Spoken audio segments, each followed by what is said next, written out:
Do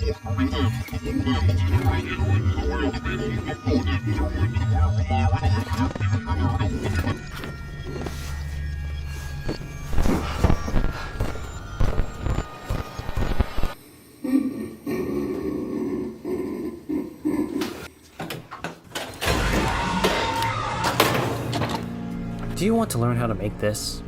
While many believe you need a costume designer, $20 million budget, and actual employees to make a realistic FNAF movie, it can actually be done by yourself with minimal assistance.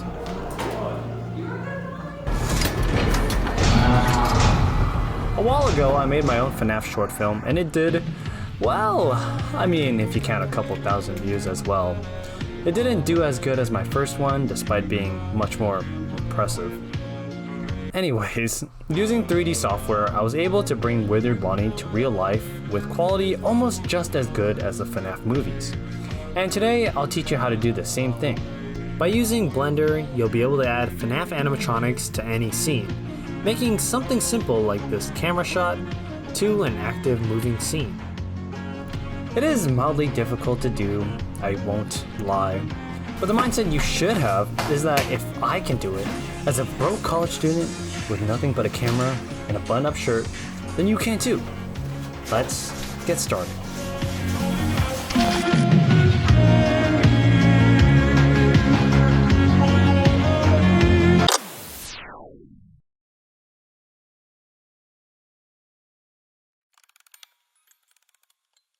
Making any FNAF VFX is very simple. Just film a scene, use a 3D modeling program to add a model, animate and render it, and you're done. Super simple. To make it easier to understand, we'll start with how you film it. Up front, it's pretty simple. Just film yourself in a dark, creepy FNAF-like location. Still shots are always easier than moving ones, which will need to be tracked. After all, that's what they did in most of the games, nothing moves. In my short film, I filmed in late hours of the night at my college dormitory with the help of a friend, and it worked pretty well. This is my entire staff. He can do everything. Cameraman, lighting. I want you to take a look at the stuff I do for filming. I have to come to this lecture hall at the middle of the night and bring a huge backpack to carry my camera, tripod, and, well, props, lighting, and crap. I'm a one-man band. While making one single shot can be easy, once you start making a film, it takes much more effort and dedication. I suggest just trying something simple out first, and here are some tips to help you out. For one, darkness is your friend. The darker the scene, the easier to sell the illusion that the animatronics are real, since darkness hides imperfections. Alright, please use our special effects. Look at it, we're in a horror movie now. The issue with well-lit scenes is that they become increasingly difficult to make realistic. Freddy Fazbear in broad daylight, for example, has light from the sun, which bounces off the ground, which is also scattered by the sky, which then lights the character with green, blue, gray, white. It's a VFX nightmare. That's probably why the movie went for practical suits, which are real if you didn't know. However, it is possible to do well-lit scenes, if you're good enough. This scene, after all, was CGI, and it was made by someone much more experienced than me. Adding on to the previous tip, filming indoors is much easier because it doesn't have textured floors, which makes rendering much simpler. And finally, good direct lighting makes a scene creepier and easier to imitate the lighting in Blender. Here is a scene I filmed for the next step of the process. 3D modeling is obviously the hardest part of this process. You have to spend actual effort using Blender. I'm sure you heard of this program before. A daunting program that puzzles the mind. You might want to go back and check out this donut tutorial if you're confused. The simple summary is to import a 3D rig of a FNAF animatronic, recreate the perspective, lighting, and scenic elements from the shot, and render the animatronic on top of the footage. The great thing about the world is that the FNAF community is so talented that they have almost every animatronic textured and readied for Blender. To teach you how to use Blender really quickly, I'll do a quick Blender speed run just to show you how simple it is in real time. What's up, gamers? Today we're going to do a Blender render speed run, first of its kind. Alright, we're going to do this really quick because the video, I want it to be short. But we're basically going from the start to the finish of rendering one FNAF render. Alright, we're going to keep this really simple. I'm on a Google homepage. I have nothing, alright? Unlike other Blender tutorials, I have absolutely nothing. I do have Blender installed. That is the one thing you need. It's right here. Blender is installed. And I do have the image that I'm going to edit, the background from the filming segment, right? We have this. It's from the film. So that's literally all I have. An image, Blender, and that's it, alright? Google is here. We're going to do the speed run. We're going to do it as quick as possible. The timer's on the top left. Alright, unscripted right now. So we're going to go in 3, 2, 1. So first thing you want to do, search up Ubuntutu on FNAF. This is basically a FNAF model creator. I'm going to go to the FNAF 2 models. He makes models of FNAF that are articulated. It's really good. He's my favorite model creator. He commented on my video when I use his models. He's a pretty cool guy, and everything he makes is completely free for the community. Right here, you go to this Google Drive, just click download right here. So simple, all right? Ubuntutu, Google, 20 seconds. You go here, you download it, and you just go here to downloads. It's right here, all right? We're getting here. And you can see that it is a Blender file, which is really good because all you gotta do is click it, all right? Click it, and it opens Blender if you have it installed, all right? That's what you have to do. This makes it super simple. There's nothing to set up. Look at this. There's nothing to set up. The model is ready. It's put into Blender. It's in a T pose, and it's set. This is super simple. Any beginner can follow, so that's why I'm doing this speed run. But now we're in here. We got to keep going. Hopefully you have some basic knowledge of Blender, but we're going to click on camera. We're going to go down to camera data, and we're going to add the background image. So we're going to add image. We're going to open. We're going to go find that image. It's right here in Your Mom. 3.jpg. Pretty simple. But you see that the image is square. That's because the camera resolution thinks it's a square. So we're going to change the camera to, instead of 1080 by 1080, we're going to do 1920 by 1080. That's average YouTube resolution. All right, and it's also the same resolution as the image. That's what you want to do. Depending on your image, you adjust it depending on what you want. But this is good. We're going to click here, camera to view. This will allow us to adjust the camera. And you can see that it's a background now, and you can adjust. You can probably just put Bonnie into the camera, the perspective. Everything is going really well right now, but you can see that Bonnie keeps disappearing. That's because there's a clipping thing that is in this blend file. I don't know why, but you go to camera data again. You go to clip. You're going to change the clip start to 0, so it stops disappearing when you go zoom in. You're going to change the end to like 500. This will stop it from disappearing unless you go really far away. Just a little detail there. So now you're pretty much good to go. You could go here. You can adjust the perspective of the camera to be in line with the image using your eyeball. Right here, I'm going to use this line grid that's in Blender and put the perspective on that grid to line up with the wall to get some eyeballing perspective. Now if you want a better perspective, you would adjust all these settings, the field of view, the exact distance. You would measure the set that you're filming on if you were a professional to get the perfect perspective. But right now I'm just going to eyeball it. I'm going to input some random numbers that I assume are correct. We're going to put Bonnie somewhat close, and there you go. All right, we have a basic setup. And if you were a professional, you would recreate the scene. You could add planes into the ground. You could put a floor plane to line it up perfectly. You could put a door, a wall. You could put a wall, and then you could like line it up perfectly. But we're not going to do that because it's a speed run. All right, we're just going to eyeball it. This is your eyeball. Right now, we're going to click camera to view. We're going to turn it off so we can move again. All right, now the camera's not to view no more. So this allows us to pose. We're in the posing section. So we're going to go to object, right? We're going to click on the rig. This is the rig. It's like a toy. It's action figure. We're going to go to object, pose. And now we can pose Bonnie. All right, we're going to do this quickly. We're going to do this. I'm recreating a scene from the film. We're going to do this quickly. We're going to like eyeball it. We're just going to move these joints. See, it's super simple. You move Bonnie to whatever position you want. This is the fun part, spend time posing him, get a nice creepy pose. You can adjust everything in the body, the head tilt, the rotation, you make him looking at the camera, you can move him back. There's a lot you could do, but after all, this is a speed run, so we're gonna keep this really simple. But I implore you to try this out and try to like make something really creative and really nice, not something shoddy like what I'm doing right now. But you know, I don't want to keep your time too high on this video. I need your retention span. All right, there you go. You got a pretty good pose. All right, he's standing there. He's there. You got your pose. Let's say you spent like an hour on this or whatever. I don't care. Now we're gonna go back to object mode. All right, the pose is there. You have Bonnie there. You're halfway there. We're gonna go to render. All right, we're gonna have to make the lighting look realistic because this doesn't look realistic right now. So we're gonna go to from viewport shading. We're gonna go to viewport shading, render this circle, and now it's gonna show the realistic version. This is the finalized version. But Bonnie is all black. Why is that? Well, because there's no lights in the scene, right? The light is just from the image that the program doesn't know. So we have to add the light. We're gonna go up here, click add. We go down to light. We're gonna go to spot because the light here is like a spotlight. So we're gonna move that light in the position that roughly of where it should be. We're gonna put it there.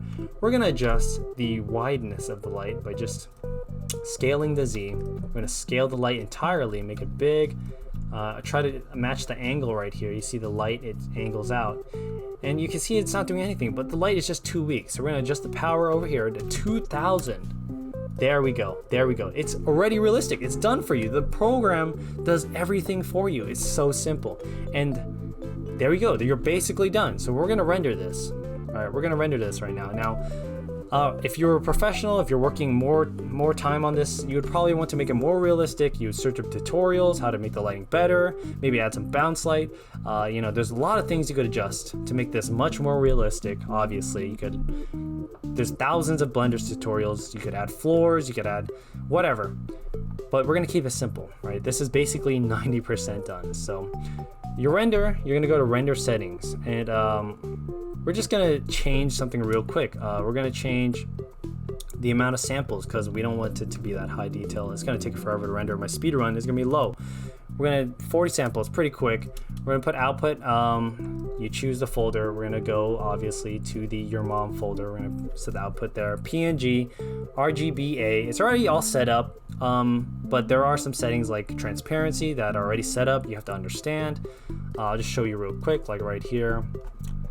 I mean, there's just thousands of settings that you need to figure out and know how to use. The big one is that here, if you go to film, you go to transparent, this would make your background or image transparent, but it's already set that way. We're just gonna go up here, click render image, and we're gonna wait. All right, hopefully the speed run's only like 5 minutes long because I don't want this video to be that long. But we're gonna wait for the render. All right, the timer's ticking. Come on! Oh my God! You don't understand how many times I've done the speed run. Oh, it's done! All right, there you go. Mark the speed run.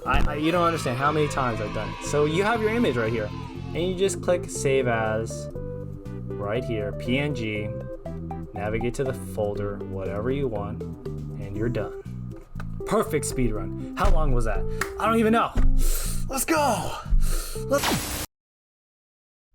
After rendering, you'll have a PNG of an animatronic, which you can overlay into the scene and mask out any elements like the wall.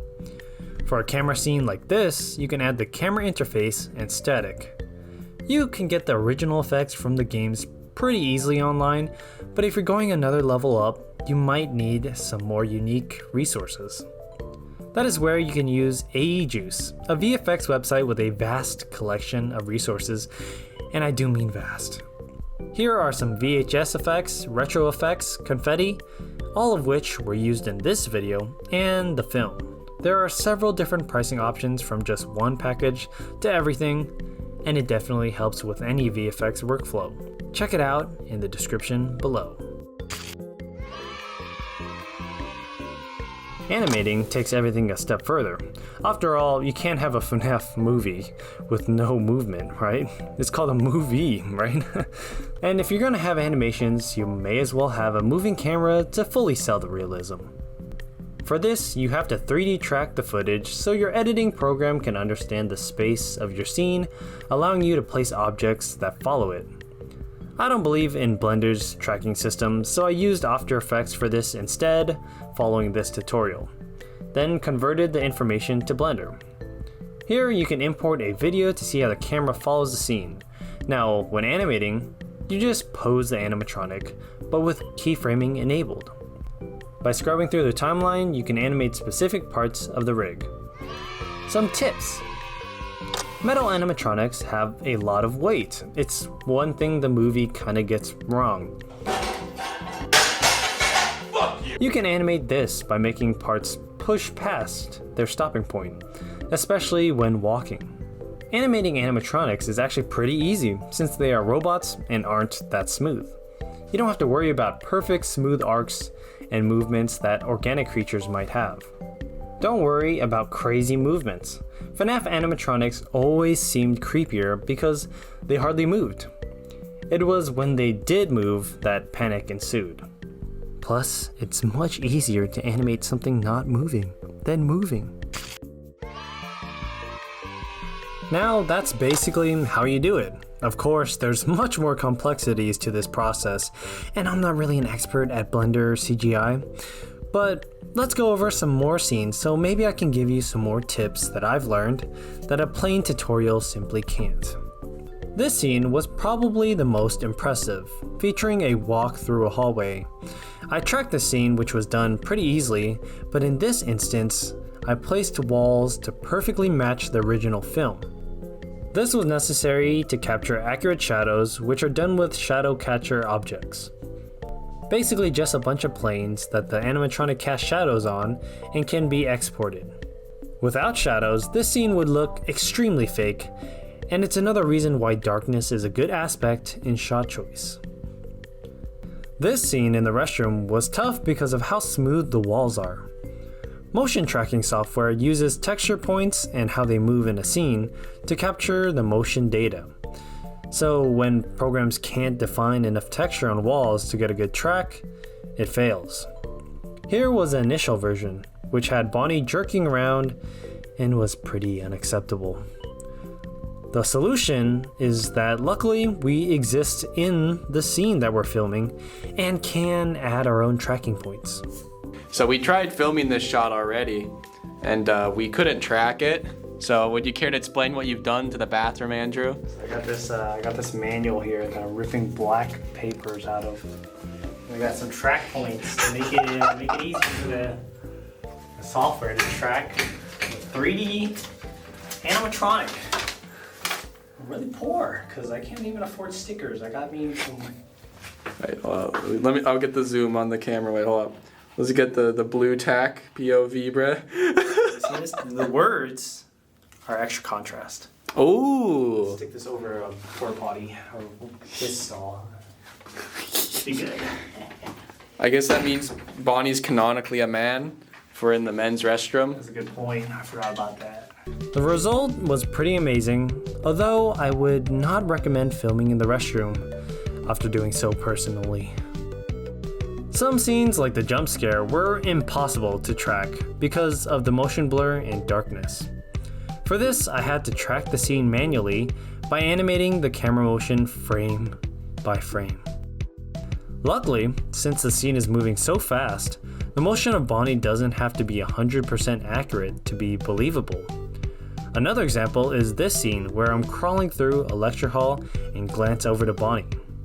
Tracking this would be impossible since you can barely see anything in the scene. But if you brine the footage, you can see the reality. The last thing I want to say is to have fun with this. Sure, it's a lot of work. I spent many sleepless nights filming this project for no physical gain. But I did have a great experience filming this with my friend, learning how to use Blender, and improving my general filmmaking skills. Making your own FNAF renders is just so cool and easier than most Blender projects, and I implore you to try it out. Remember to check out my original FNAF film. I really need the support, please. And as always, be sure to make some more fun. Can't forget to turn off the lights before I leave, common courtesy. It's creepy being alone, holy shit.